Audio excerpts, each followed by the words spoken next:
सबका जय मसीह की। प्रियो, आइए हम परमेश्वर के वचन से देखेंगे लूका की पुस्तक 17 अध्याय उसका 28 और 29 पद में लिखा है कि लूत के दिनों में भी ऐसा हुआ कि वे खाते पीते लेन देन करते थे, पेड़ पौधे लगाते और घर बनाते थे। परंतु जब लूत सदोम से निकला, उसी दिन आकाश से आग और गंधक की वर्षा हुई और वे नष्ट हो गए। प्रियो, जब लूत सोअर पहुंचा और सूर्योदय हो चुका था, तब परमेश्वर ने अपनी ओर से सदोम और अमोरा पर आकाश से आग और गंधक की वर्षा की और उसने उन नगरों को, समस्त मैदान को, उन नगरों में बसने वाले सब निवासियों को भूमि की सारी उपज सहित नाश कर दिया। प्रियो, सदोम और अमोरा ये दोनों शहर की स्थिति बहुत बुरी थी।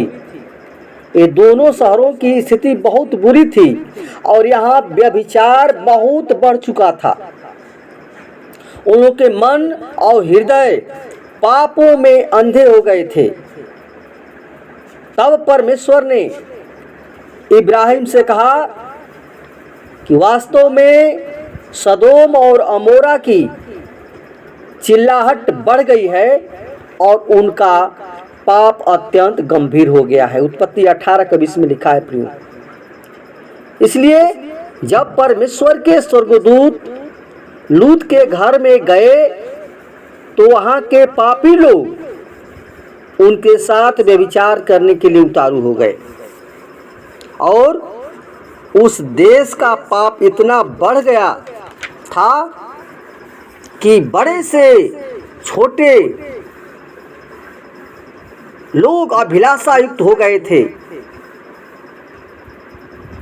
लेकिन प्रियो, यहूदा की पुस्तक 1:7 में लिखा है कि जिस रीति से सदोम और अमोरा और उसके आसपास के नगर जो इनके समान ही घोर अनैतिक में लीन होकर पराये शरीर के पीछे लग गए थे, वे कभी न बुझने वाली अग्नि के दंड में पड़कर दृष्टांत स्वरूप ठहरे। प्रियो, ये जो सदोम का अधर्म यही था कि वह अपने पत्नियों सहित अहंकार, पेटू और सुख विलास की प्रेमी थी, उसकी बहन, और उसने दीन दरिद्रों की सुधि न ली, बल्कि वे अहंकारी थी और उन्होंने मेरे सम्मुख घृणित काम किए और यह देखकर मैंने उन्हें निकाल दिया। प्रियो, यहेजकेल 16:39 पद में लिखा है। जबकि दूसरा पतरस 2:6 में लिखा है कि जबकि उसने सदोम और अमोरा के नगरों को विनाशकारी दंड देकर भस्म कर दिया कि वे आने वाले भक्तहीनों के लिए एक दृष्टांत ठहरे। प्रियो, आज स्थिति यह है इस वर्तमान समय में,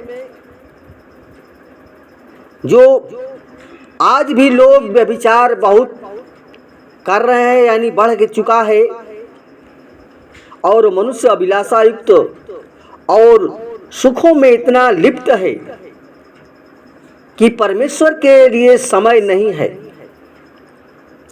और परमेश्वर के लिए यदि समय है तो उसका मन जो है अभिलाषा में लिप्त है। अगर हम देखते हैं यहूदा 1:16, 17 और 18 पद में लिखा है कि ये कुड़कुड़ाने वाले दोष ढूंढने वाले, अपनी वासनाओं के अनुसार चलने वाले, घमंड भरी बातें करने वाले और अपने लाभ के लिए लोगों की चापलूसी करने वाले लोग हैं। अंत के दिनों में ऐसे ठट्ठा करने वाले लोग होंगे जो अपनी अभक्तिपूर्ण बुरी अभिलाषाओं के चलाए चलेंगे। ये वे हैं जो फूट डालते हैं और सांसारिक एवं आत्मिक रहित है। प्रियो, इनकी आंखों में व्यभिचार भरा है और पाप करने से रुकते नहीं हैं।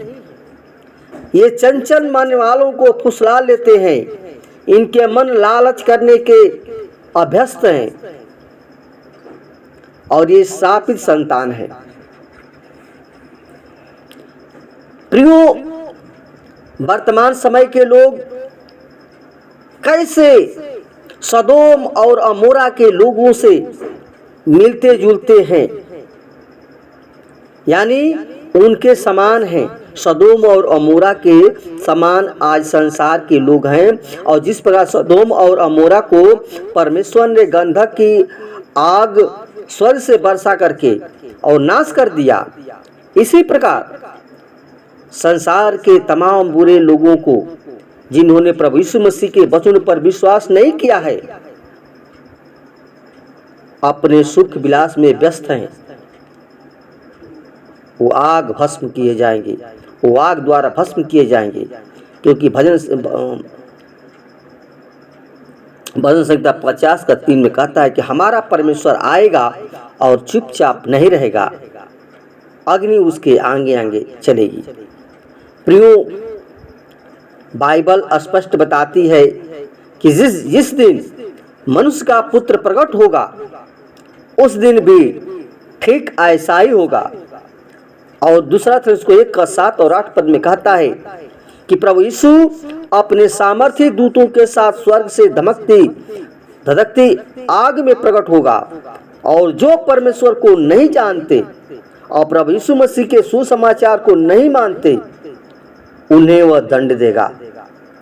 क्योंकि प्रियो, पिता परमेश्वर ने ऐसे पापों में लिप्त और व्यभिचारियों के लिए नरक की आग तैयार किया है, जो गंधक से जलेगी। यानी अभी भी प्रियो समय है अपने पापों से मन फिरा करके और अपना संपूर्ण जीवन प्रभु यीशु मसीह को अर्पित करें। इसलिए प्रियो, आज संसार में लोग हैं, उनके पीछे न चलें, प्रभु यीशु मसीह के पीछे चलें, तो प्रियो परमेश्वर हमारे पापों को, गुनाहों को क्षमा कर देगा। आमीन। वचन के द्वारा परमेश्वर को आशीष प्रदान करें।